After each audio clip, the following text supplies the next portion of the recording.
Excellente présidente du Libéria, toute invitée spéciale de son Excellence, Madame la Première Dame de Côte d'Ivoire, Madame de la République ici présente, Mesdames et Messieurs les membres du gouvernement. Votre présence remarquable à Abidjan est donc porteuse d'espoir. Madame la Première Dame de la République de Côte d'Ivoire. Je vais vous dire ça du fond du cœur. La presse, mesdames et messieurs, chers invités. C'est pour moi une grande joie de vous recevoir en Côte d'Ivoire, mes chères sœurs, à l'occasion de la conférence des Premières Dames d'Afrique de l'Ouest et du Sahel, organisée sur les thèmes « Lutte contre les violences, la traite et l'exploitation des enfants et autonomisation des femmes et dividendes démographiques dans le Sahel ».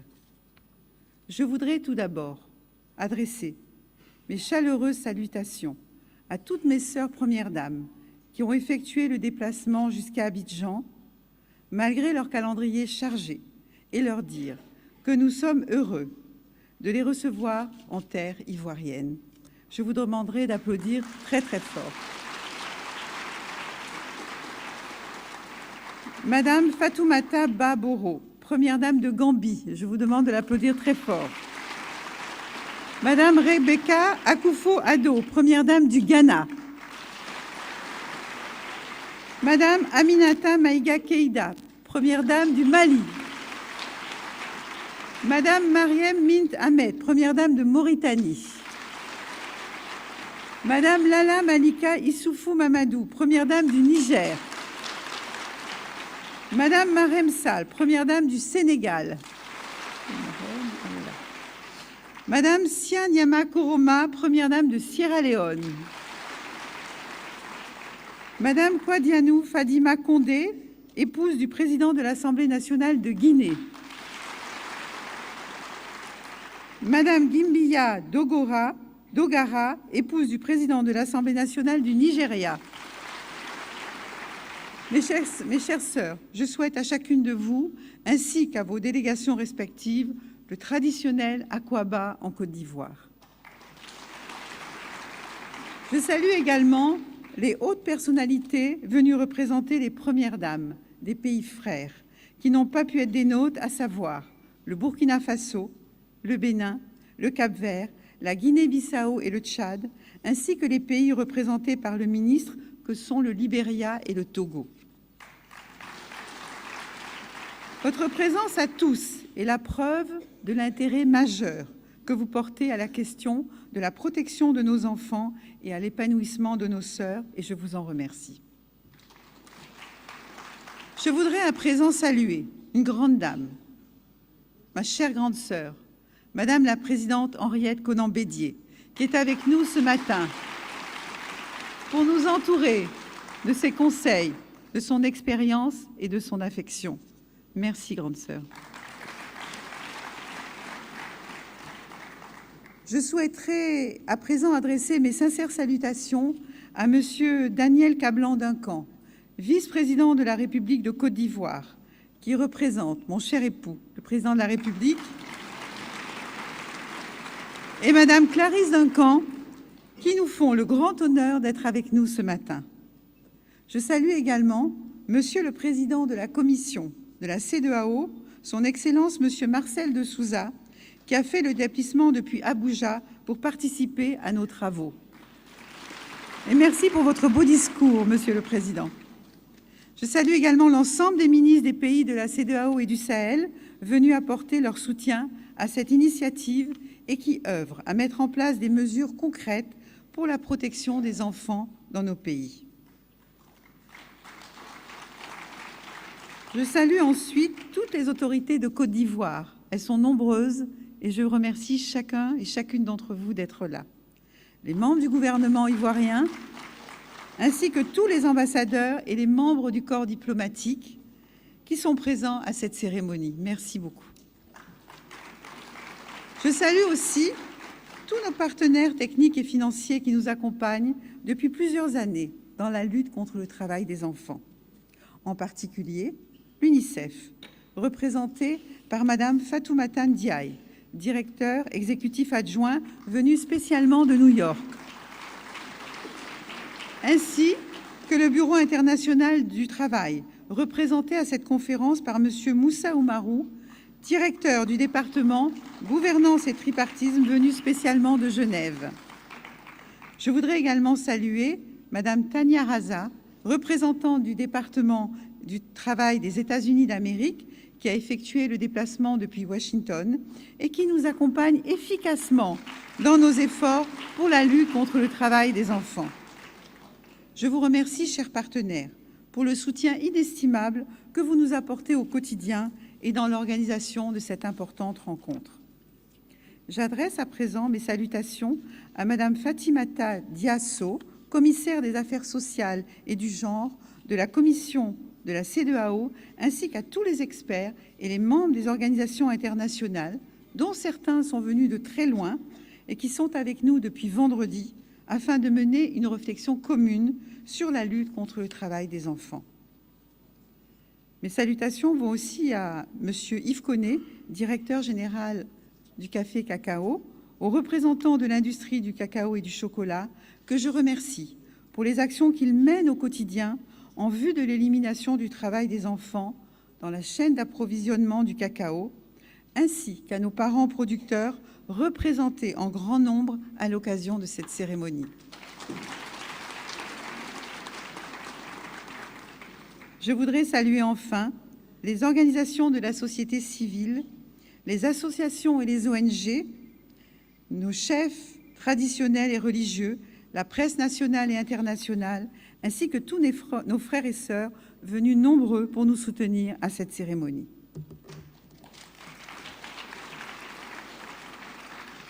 Mes chères sœurs, mesdames et messieurs, permettez-moi avant toute chose de présenter les salutations de mon cher époux, le Président de la République, qui m'a demandé de vous adresser tous ses souhaits de bienvenue et d'encouragement pour nos travaux. La conférence qui nous réunit ici aujourd'hui constitue une occasion unique de partager nos expériences et de fédérer nos efforts en matière de protection des enfants. Elle permettra de mener des concertations en vue de mettre en œuvre une stratégie commune visant à soutenir les efforts de nos pays dans ce domaine. En effet, en dépit des progrès significatifs réalisés par nos gouvernements ces dernières années, des milliers d'enfants restent menacés par la persistance de pratiques néfastes qui les privent de leurs droits. Ces menaces, pour l'épanouissement de nos enfants, requièrent de notre part des actions urgentes et concertées pour leur protection. Mes chères sœurs, si j'ai tenu à faire cette conférence sur la lutte contre le travail des enfants avec mes consoeurs, les Premières Dames, qui font tant pour la protection de nos enfants, c'est parce que je souhaite l'implication de toutes les Premières Dames sur ce sujet qui me tient particulièrement à cœur. En effet, je sais que la lutte contre le travail des enfants est déjà traitée au niveau ministériel par tous les pays. Mais si le sujet est aussi porté par mes sœurs Premières Dames, il aura alors toutes les chances de progresser plus vite. Car lorsqu'une Première Dame d'un pays choisit de défendre une cause au niveau national, toutes ses sœurs lui emboîtent le pas et ce sujet fait alors des progrès remarquables puisque, comme dit l'adage, « ce que femme veut, Dieu le veut ».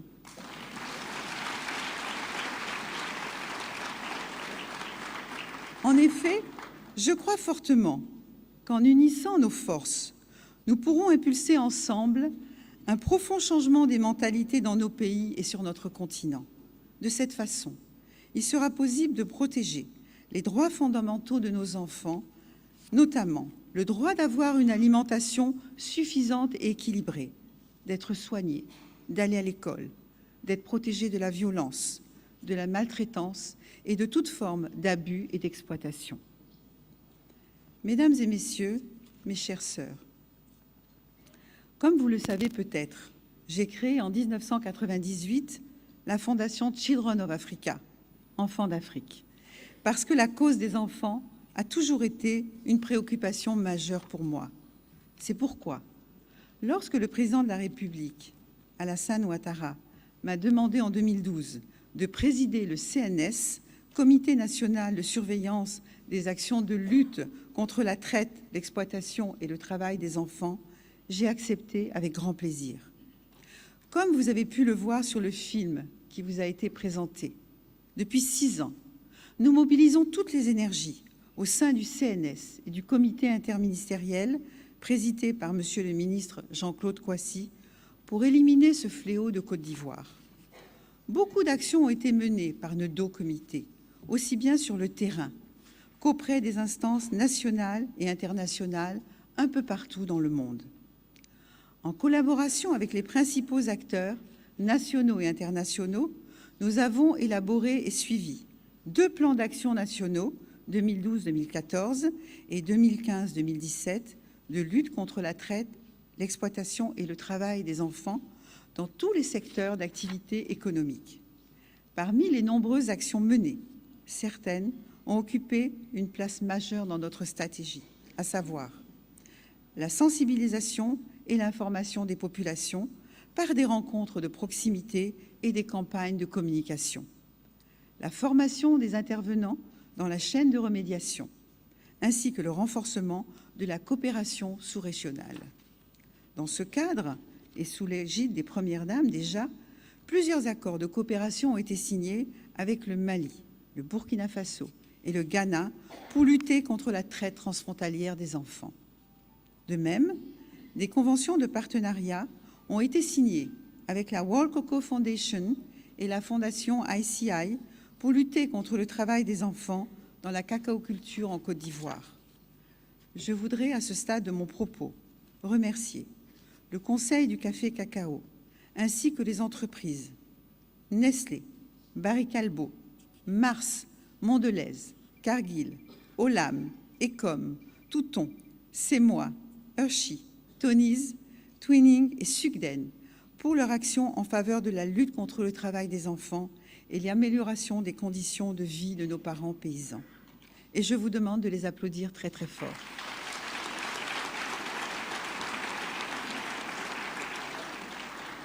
L'ensemble de nos partenaires présents dans le CNS, à savoir le BIT, l'UNICEF, la Fondation ICI, Save the Children et la World Cocoa Foundation et bien d'autres, nous ont également beaucoup aidés à avancer sur ce sujet. Et je pense que nos efforts commencent à porter leurs fruits. Cependant, une grande équivoque reste à être levée, celle du dénombrement des enfants qui sont réellement victimes de la traite et de l'exploitation et du travail des enfants dans notre pays, dans nos pays. Combien sont-ils exactement? C'est la grande question.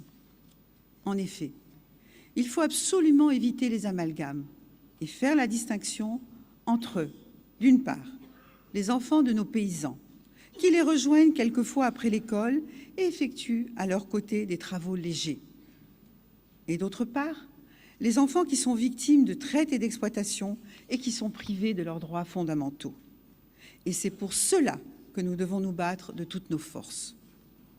Si nous voulons que nos parents paysans, qui sont d'ailleurs fortement représentés ici aujourd'hui, nous accompagnent dans notre démarche pour éradiquer le travail des enfants dans nos plantations, il faut qu'on évite de présenter leurs enfants qui effectuent de temps à autre des travaux socialisants comme des victimes de traite et d'exploitation.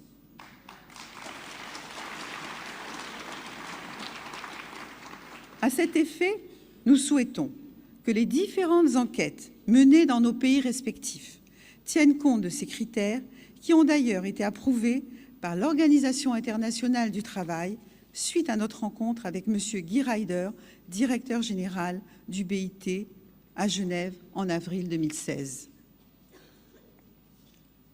Oui, mes chères sœurs, il nous faut donc nous mobiliser pour combattre toute forme de violence faite à nos enfants et éradiquer l'exploitation, la traite et le travail des enfants. Il nous faut aussi envoyer tous nos enfants à l'école, je dis bien tous nos enfants, y compris nos filles, et leur permettre de goûter aux joies de leur vie d'enfant pour leur plein épanouissement. Mes chères sœurs, mesdames et messieurs, pour conclure mon propos, je voudrais appeler solennellement tous les acteurs qui œuvrent pour la protection de l'enfant, à savoir les gouvernements, les ONG, les partenaires sociaux, les partenaires techniques et financiers, les communautés et les familles, à poursuivre leur engagement et accroître leurs initiatives visant à créer les conditions indispensables au bien-être de nos enfants. Car investir dans la protection de nos enfants, c'est garantir le développement de nos pays. C'est sur ces mots que je déclare ouverte la conférence des Premières Dames de l'Afrique de l'Ouest et du Sahel. Je vous remercie.